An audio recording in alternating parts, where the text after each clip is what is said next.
Hello everyone, welcome back to my channel. Today I have one of my coolest friends, Irene, to be with me. Hello Irene, thank you for being with me today. Thanks for having me. How are you doing? I am doing just living the pandemic life, so look forward to the world reopening. Good. Would you mind introducing yourself to my audience? Certainly. My name is Irene, and I am fortunate to have you as a friend since we went to grad school together. I currently live in Massachusetts. I do marketing for a living and have a little baby girl and a hubby, and that's kind of my story. Cool. Well, I have another version of you. So we knew each other from school, right? Then my original impression about you was you were very easygoing because you not only hang out with American students, but international students too. I really appreciate that. And I think you are a really, really cool person. But later on, you really amazed me after I learned more about you, like you are a vegetarian, because not everybody can be a vegetarian. You are environment friendly person, and you are a blogger who also read lots of books, and then you have your own business, right? So on top of that, you are a wife and you are a mother. So that's really cool life. Don't you think so, right? Yeah, and I have to say, I always loved being able, because you would invite me to dinners and share food with me. And I mean, obviously, like you have the Chinese food you would make, but because you lived in Korea, then some Korean dishes as well, specifically sushi, your Korean sushi. So I really, I appreciated that. Like homemade food, not just Chinese restaurant. Is it Taipei 101? Yeah, Taipei 101. About as authentic as you can get in a restaurant. Yes, that's a good Chinese food you can get. If you want some good Chinese food, go to Taipei 101 when we were in North Carolina. That's a good place to go. Yeah. I don't know today. I think today there are more restaurants there because more business there, the population getting more and more there. So they definitely have more restaurants, I believe. Talking about that you are a vegetarian, I have several questions about this topic about Ask you. Me. Yeah. Ask me. When did you become a vegetarian? So I stopped eating red meat, pork, that kind of stuff in elementary school, like the end of elementary school. And then when I went off to college, I got to choose what I would eat. So I stopped eating meat because I don't like meat. I know people have personal reasons why, but I'm just happy not to eat meat products. And that being said, I am a vegetarian who eats seafood. So I don't eat seafood every day, but I definitely consume seafood maybe like once a week. And then if I'm traveling, it's an area where seafood is fresh and just part of like the everyday cuisine, I'll eat that.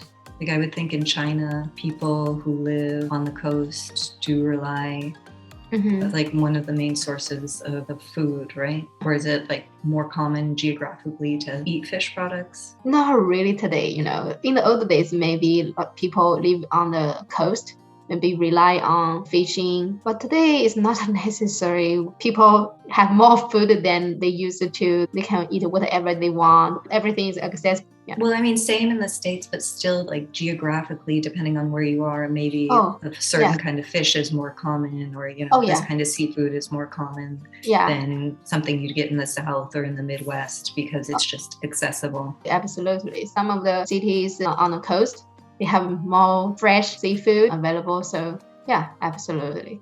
So as a vegetarian, do you think it's healthier than people who isn't from nutrition standpoint? Well, it all depends on what kind of vegetarian you are.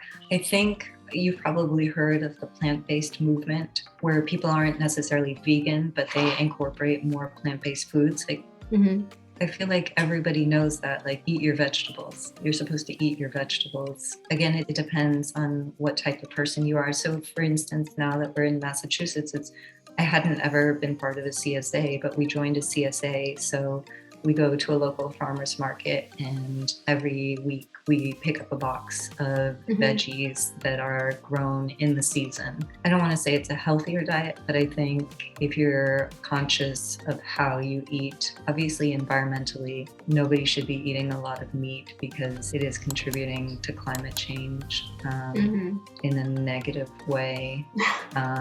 I don't know though, what happens when you source things locally with animal. We know that cows contribute negatively, unfortunately, to the environment. I guess it's all in moderation. If we didn't consume so much meat, if we consumed maybe less, I don't know the numbers or anything, but have to say that that would be easier on our planet. But when it just comes to being a vegetarian, if you're eating your veggies, eating your fruits, eating your grains, there's a reason that our parents, and I'm assuming our parents all over the world, tell us to eat our vegetables. Yeah, it's more healthy. Because they're good for you. Yeah, it is good for you. Yeah. Do you know Friends? That show, right? There was one scene that Phoebe, Phoebe in the show? Yeah. Phoebe was pregnant with triplets. She was very, very struggled with the meat. She wanted to eat the meat, but she was a vegetarian. I was curious. Have you experienced? Did I have any cravings? No. For me, it was carbs. So obviously, carb diet is not healthy for just wanting to eat bread and grilled cheese. I hear that some people maybe do have those cravings, but I wanted the bread. Oh, you want the bread more than the meat? Oh, I didn't want meat at all. No, it was all, just bread, bready stuff, pasta. I see. I thought people, whoever is vegetarian, couldn't stand without meat during the pregnancy. No, so it's, wow. Yeah, that's impressive. That's amazing. And one thing that I would mention, my hubby, as you know, is from Iran, and he grew up eating meat, and even moving here, he was consuming meat, but we don't cook meat at home. And the more veggies he's consumed, the more vegetarian dishes he's eaten. He, maybe not now, but like in the past, would comment on how much flavor there is with veggies, that you taste just the richness of these vegetables that you can eat raw or cooked, and how much flavor they have by themselves, how delicious vegetables are. And he's often actually better about like eating vegetables than I am, like starting his day with vegetables. Yeah, I was going to ask you, is Humi, your hubby, vegetarian now? Or I know he wasn't. Pretty much. I mean, the only time he's eating meat is on occasion with my mom, or, going out to a restaurant sometimes here and there. But in more recent months, or over the past few years, even eating meat turns him off. How about your daughter? Are you planning to give her just a vegetarian food, or is it her choice? It's her choice. So grandma will give her some meat. Like, it's not something I'm going to cook for her or buy for her, but if grandma gives her, and she'll eat it, then she eats it. And later on, if she says, I don't want to eat meat, I don't want to eat fish, that will be her choice. And the only thing I will encourage her to do is to eat well, eat smart. So eat your vegetables, eat your fruits. Is grandma with you now? Grandma lives 12 minutes away. So she's close by. And she cooks for her. I think I was fortunate too, because my mom's from Poland. When she came here and like a whole world of food was open to her, she raising us, she exposed us to so many different flavors and foods. And so I was fortunate to have that love for trying different things, which I think is so important for people to do, to try foods that are totally foreign to them. And it's okay if you don't like it, but at least you tried it. Yeah, your body is very healthy. It's good because not everybody is brave enough to try. I agree with you. We should try more. Maybe something you really like. You could miss the best flavor for yourself.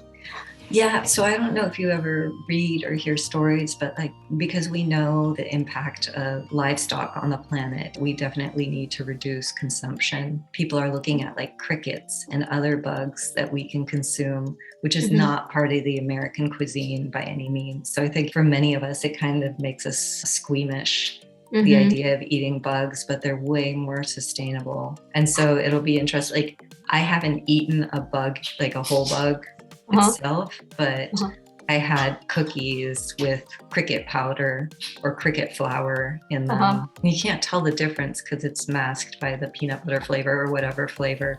But it'll just be interesting to see as these bugs become, as a source of protein, become more commonplace. Yeah, cicadas. Do you know that kind of a bug? And high protein? Yes, it's high protein. Should try one day, right? Yeah. It's going to be more commonplace in our cuisine, but I don't know how long that'll take because we need alternative sources of protein.